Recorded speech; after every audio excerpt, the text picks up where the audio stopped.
Hello and welcome back to Let's Play a Toy Story 3. At the end of the last episode, we rescued the orphans that were taken hostage by evil Dr. Porkchop on the train. And in this episode, we are going to take on the next level, and we are actually going to be revisiting Andy's house. We actually haven't been here since the last game, so let's go ahead and jump right in and see what we have in store for us this time in Toy Story 3.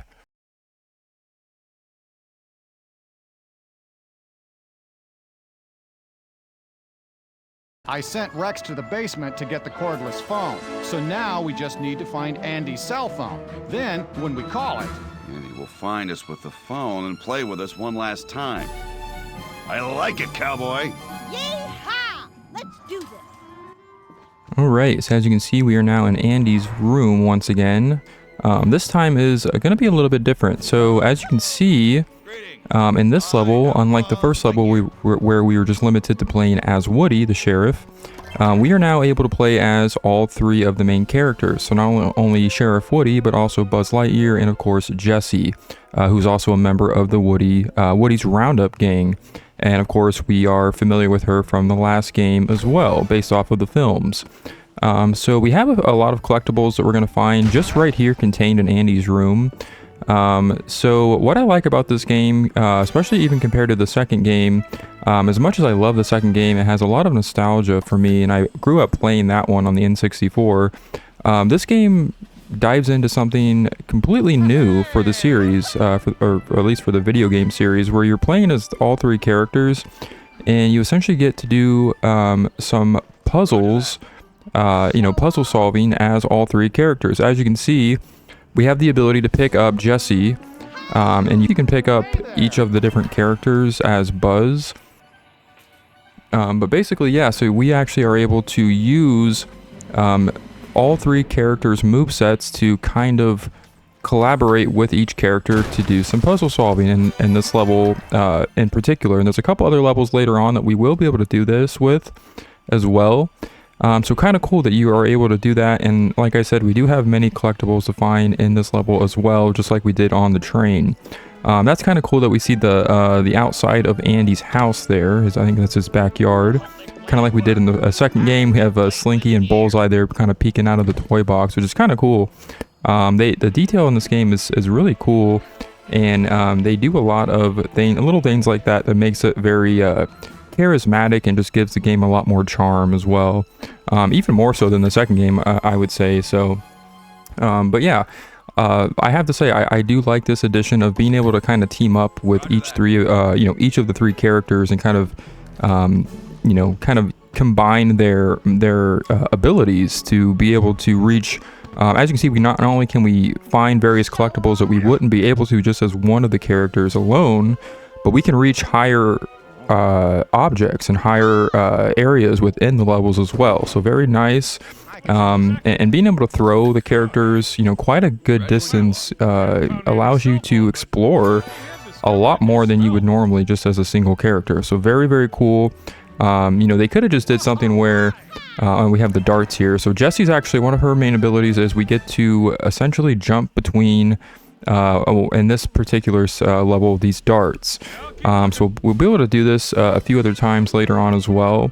But this is kind of one of her main abilities to kind of maneuver and, explore a little bit more of the level. So kind of cool.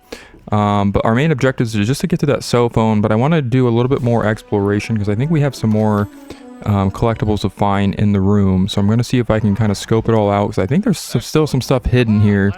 As you know, there was something under the bed. I think I believe there's stuff in these boxes still. Hold on, let me take a look. There's a trash can right there. I think there's actually something inside of that.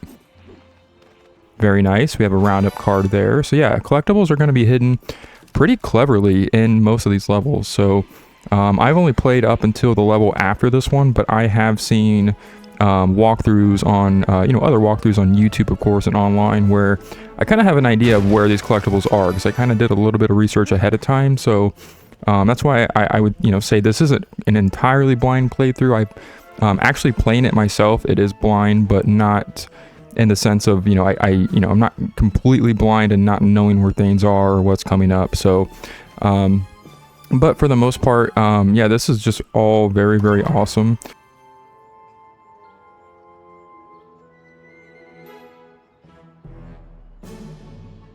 Here we have an example of what Woody can do with his ability. So he can actually use his string to kind of act as like a slingshot kind of, or like a grappling tool. We can kind of get up there and grab the phone, but that's going to do it for this portion of the level. Great, we got the cell phone. Now we just need to call it from the home phone. Rex is still MIA. And hasn't brought back the cordless phone. We better see what's keeping him. Come on.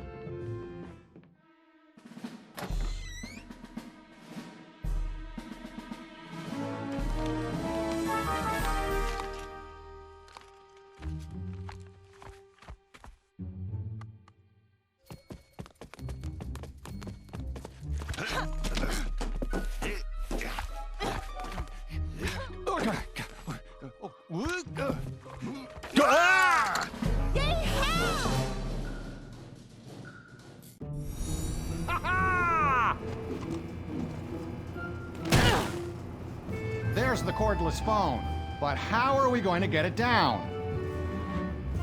Sir, I believe we can help. My men are deployed throughout the room but tied up at the moment. If you can free them, they'll get that phone down safely. Guaranteed. Thanks, Sarge. All right, so we are now exploring the basement of Andy's house. Again, we did see this in the second game as well, but now it looks a little bit different. It has been expanded quite a bit. There's not quite as many boxes. If you remember in the second game, we were pretty much platforming over tons of boxes. The stairs are still here, so that's kind of cool. But again, we are contained into just this one section. It's kind of unfortunate we can't explore the entire house like we did in the second game, but I'll take what we can get here. We'll take what we can get. Still tons of collectibles, these cards that we need to collect as well. Like there's a roundup card right there. So yeah, this basement's going to be filled with more of these collectibles, just like the room was. This is essentially the second half of the level. So what I also like about this game are the levels are, I know the second game was pretty open. You had a pretty open exploration of many of the levels. But this game kind of divides the levels up in, sections essentially. At least most of them are. And I do like that as well. It doesn't feel as open of a world, or as a world, as the second game did, where you can kind of literally just freely explore every part of the level. And this one you're just kind of contained to one section, but I do like this idea as well, and it makes it kind of divides it up very nicely, where it's pretty organized to makes it a lot, I guess, simpler to kind of just being contained into one section. That way you're not really missing out on too many collectibles and things like that. But yeah, so our goal is to get over to that corded phone. We, of course, were able to get to the wireless phone in Andy's room. So now we're actually utilizing the army guys. And we remember these guys from Toy Story 2 as well when we were in the neighborhood, Andy's neighborhood. These guys, instead of just collecting them as collectibles, we're actually going to find these guys all around the basement, and we're going to essentially, throw them over to the wired phone, and they have those little parachute things, so that's kind of cool. And you essentially get to kind of fly them yourself and take control of them once you are once you throw them across the room. So very cool. Again, this is already introducing many new mechanics that we have not seen in the game series thus far. So this is again another addition that I just really enjoy, and this is really not hard to do. This is obviously the second level of the game, so a lot of the stuff that we're doing now is pretty simple, pretty straightforward, but it does get a lot more difficult and a lot more extensive. The levels get a lot more difficult and a lot larger in scale, I would say, as far as what you're doing and what you're collecting and what your objectives are. But for now, we're just kind of doing, some straightforward stuff here, straightforward platforming, puzzle solving, things like that. But it's all very, very cool. I just love the way all these areas look in this game. We're literally just in the basement of Andy's house, but it's just so detailed where, you can literally see every little thing. Like, it looks like somebody's average basement. You have a couple boxes there in the corner. You have some appliances, things like that.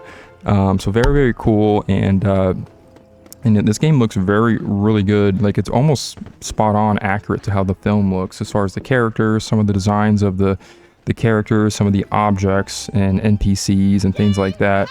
They just really nailed it with this game, I think. And especially adding this little, puzzle solving mechanic where you can kind of work together with all the main characters is just very cool.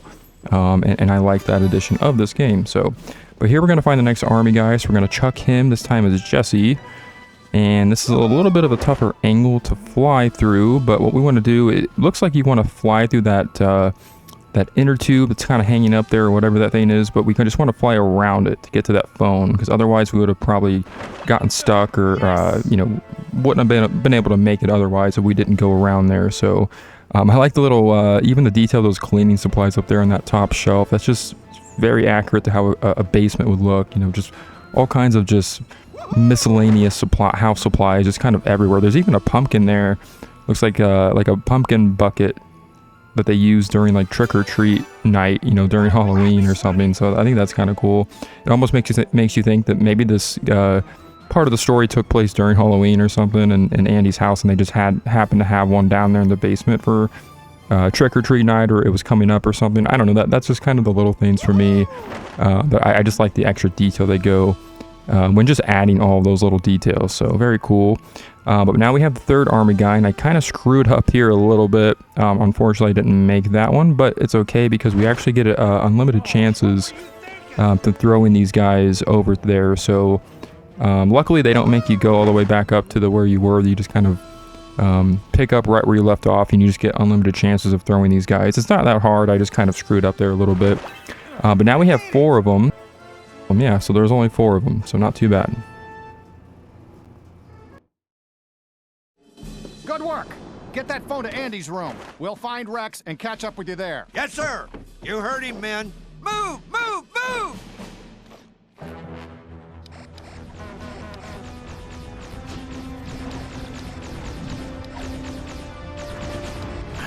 You're around here somewhere, Zerg.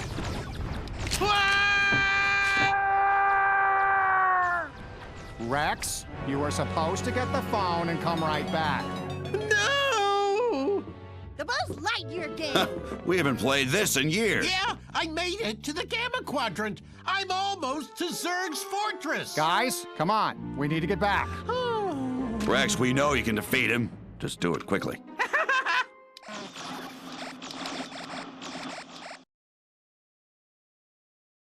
All right, so that is it for the second level. So yeah, these first 2 levels, very, very short. Really, most of these levels, I don't think are going to take a huge amount of time, but that is going to do it for this episode. To Infinity and Beyond next time on Toy Story 3. Until then, I will see you later.